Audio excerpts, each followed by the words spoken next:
Hello दोस्तों, welcome to Longia news. जहां भारत का दुनिया में डंका बज रहा है, वहीं धीरे धीरे भारतीय रुपया ग्लोबल करेंसी बनने की ओर बढ़ रहा है। हाल ही में प्रधानमंत्री के यूएई के दौरे के बाद जहां पर भारत और यूएई के केंद्रीय बैंकों के बीच दो समझौते हुए हैं। भारत संयुक्त अरब अमीरात यूएई ने कारोबारी लेन देन की मुद्राओं में लोकल करेंसी के शुरू करने की सहमति जताई है।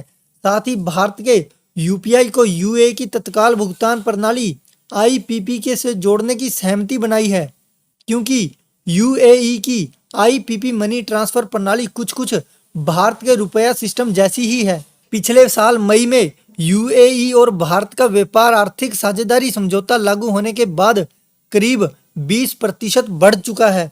अब दोनों देशों की मुद्राओं रुपये और यूएई दिरहम में कारोबारी लेन देन किए जा सकेंगे। भारतीय रिजर्व बैंक के गवर्नर शशिकांत दास और यूएई सेंट्रल बैंक के गवर्नर खालिद मोहम्मद बलामा ने समझौता विज्ञापनों पर हस्ताक्षर कर दिए हैं।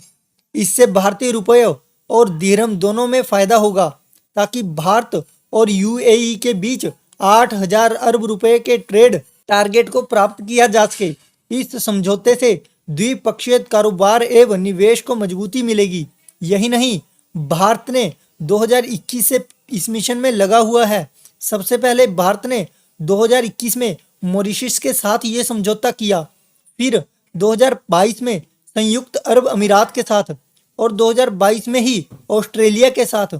इसके बाद 2023 में मलेशिया के साथ, थोड़े दिन बाद रूस के साथ भी इसी प्रकार का समझौते पर साइन किए गए हैं। दोस्तों, भारतीय रुपया व्यापार समझौता यहीं नहीं रुकने वाला। भारत का टारगेट 2030 तक यूनाइटेड किंगडम, यूरोपीय यूनियन, चीन, जापान, दक्षिण कोरिया के साथ इस तरह के समझौते पर साइन करने की योजना है। अगर भारत इन देशों के साथ रुपया व्यापार समझौता साइन करने में सफल होता है, तो वह डॉलर पर अपनी निर्भरता कम कर सकता है। इसके कई सकारात्मक प्रभाव होंगे। इससे डॉलर के मूल्य में उतार चढ़ाव के प्रति भारत की निर्भरता कम हो जाएगी, जिससे भारत को अपनी मौद्रिक नीति पर अधिक नियंत्रण मिलेगा। ये भारतीय निर्यात को अधिक प्रतिस्पर्धी बनाएगा, जिससे भारतीय आर्थिक वृद्धि को बढ़ावा देने में मदद मिलेगी। लेकिन डॉलर पर इसका असर मिला जुला रहेगा। इससे डॉलर की मांग कम हो जाएगी, जिससे डॉलर के मूल्य पर दबाव पड़ सकता है। भारत की आर्थिक समृद्धि पर प्रभाव कुल मिलाकर सकारात्मक ही रहेगा। ये भारत को अधिक आत्मनिर्भर बनाएगा और बाहरी झटकों के प्रति कम संवेदनशील बनाएगा। इससे भारत के निर्यात और आर्थिक विकास को बढ़ावा देने में मदद मिलेगी। बेशक कुछ चुनौतियां भी हैं, जिनसे भारत को रुपया व्यापार समझौते को सफल बनाने के लिए पार पाना होगा। लेकिन इसके लिए रुपये के व्यापार को समर्थन देने के लिए मजबूत वित्तीय बुनियादी ढांचे को विकसित करने की आवश्यकता होगी।